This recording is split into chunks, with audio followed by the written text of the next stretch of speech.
Hey everyone, my name is Dean Ryan. I'm a coach here at the Sales Gym. And today I want to talk with you about the subject of the dreaded group project. So think back to high school or college and some of the group projects you were involved in and some of the bad memories you likely have attached to those. Now, typically what this looks like is whenever a group assignment gets handed out, and say the group is of 5 people, what ends up happening is one person assumes the role of the group leader, two other people tend to do a really good job, and then you always have one or two people who just kind of phone it in, and the rest of the group has to work to make up for whenever it comes to their effort or their end product. Now, the reason why this often happens is yes, there's laziness involved, but typically also there's a lack of clarity from those people whenever it comes to what their assignment should look like and what's actually expected of them. And as a result, you typically see a lackluster end product from those people, not because they were lazy, but because they simply didn't understand exactly what was expected of them. And so therefore they couldn't exactly deliver that. Now, whenever it comes to the business world, this same dynamic applies. Oftentimes, you see people put in a lackluster performance in a team meeting you brought them into. And some people think it's purely because of laziness or incompetence or lack of ability. And while those could be reasons why that's happening, typically this is happening because of a lack of clarity on behalf of the participants. So let's go ahead and talk about what it looks like to get your team ready for an important team meeting to ensure that everybody has clarity on what's expected from them and what their roles will look like. So the first thing you want to do whenever it comes to planning a team meeting is actually get your group in a room and have this conversation. Now, what the conversation looks like is going to be three parts. The first part is describing the actual meeting itself and giving them a synopsis. Now, in this synopsis, you should be describing who you're meeting with, what the objective of the meeting is, anybody they know that might be important or relevant, and then any topical items that you think should be brought up or should be avoided because they're red lines.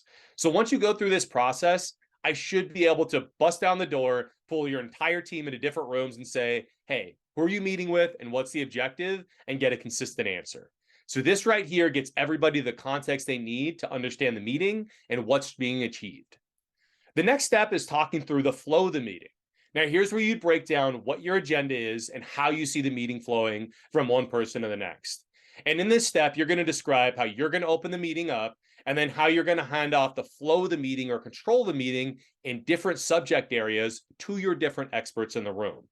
Now, what's critical about this is whenever you tell somebody, hey, Bob, I'm handing off this meeting to you at this point, you need to describe to them exactly what it is you want them to cover and exactly how you want them to cover it.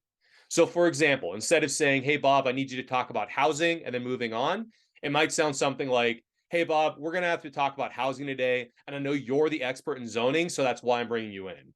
Now, the reason I wanted to bring up zoning is the clients had some questions about it. They were really digging into that, and they wanted to ensure that we had the technical proficiency to handle some of these difficult issues.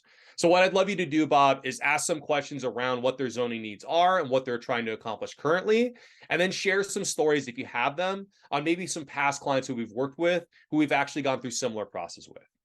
Now, by going through this process and explaining to Bob exactly what the subject is and exactly how I want him to cover the subject, there's going to be zero confusion whenever Bob's trying to get prep done for this meeting, and he'll know exactly what I'm expecting from him within this meeting flow. So continue going through that process and explaining to people how you're handing the ball to them, how you're taking it back, and what exactly you want them to do while they have the ball in hand. Go through that process until you get to the end of the meeting flow and everybody understands when they're coming in the meeting, what you want them to cover, and then when they're handing the ball back to you. At this point, now we're ready for that third step of the process, and that's just the check-in. So at the end of this conversation, you want to ensure that everybody has clarity on their roles and that nobody saw something about the way that you constructed the meeting that they might make a change to and might actually get more production out of. So here's where you'd ask a question like, all right, guys, so that's how I was planning this meeting. That's how I was envisioning it. But what do you need to know whenever it comes to clarity about your roles to feel comfortable today? And what else do you think we should add to this meeting just to make sure that we're getting the most out of our time together? By asking that last question at the end and being humble enough to be open-minded to the fact that maybe you didn't explain the subjects good enough, or maybe you missed something in your meeting prep, it gives you the chance to talk through any last minute details or any last minute confusion with your team. That way you can show up ready to go with everybody on the same page. So while doing meeting prep, make sure you're hitting these three things and you'll be more successful. Give everybody a synopsis of what's going on and who you're meeting with.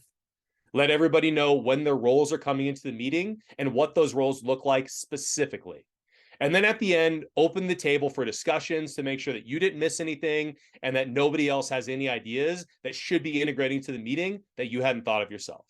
If you go through these 3 steps, more often than not, you're going to see a more successful meeting than if you hadn't done this originally.